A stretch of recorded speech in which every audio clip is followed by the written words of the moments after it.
Aba Ebonies olunaku olwaliro batongozza omukutu gwabwe gwe bayise Ebowood nga guno abantu abalaba emizannyo gyabwe kwe bagenda okugirabiranga n'egyo gyonna egyaliwo gye bataasobola kulaba.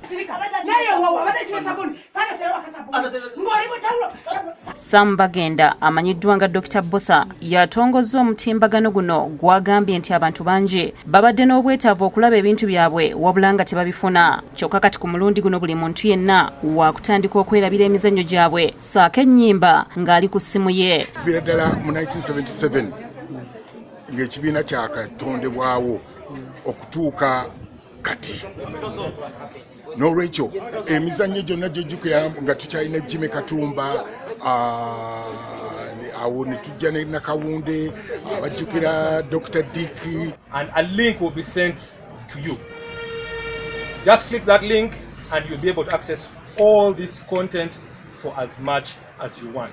Dr. Bosa bw'abadde atongoza enkola eno mu kifo kyabwe Lubaga asoose kutulambuza ekifo kyonna awatendekerwa emizannyo gino kw'ossa okutulaga abo bonna abazze bayambako ebintu bino okugenda mu maaso obulungi. Abamu ku bazannyi ba Ebonies batulaze engeri gye bakolamu emizannyo gyabwe n'ennyimba era ne bategeeza abantu nga bwe bagenda okubateerako ebintu ebirungi byokka nga kye balina okukola kugoberera ebyo byonna bye baba bateereddeyo.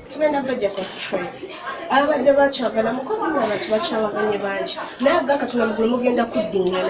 Because most of the people have been asking us temutunda ku mizannyo gyammwe bannange fe tunajjawa ku butambi bwammwe. Now this is the time okubeera nga your prayers are answered.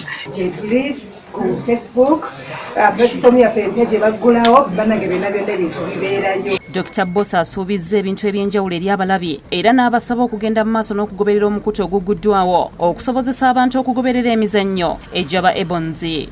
Tubadde tulina pressure y'amaanyi nnyo.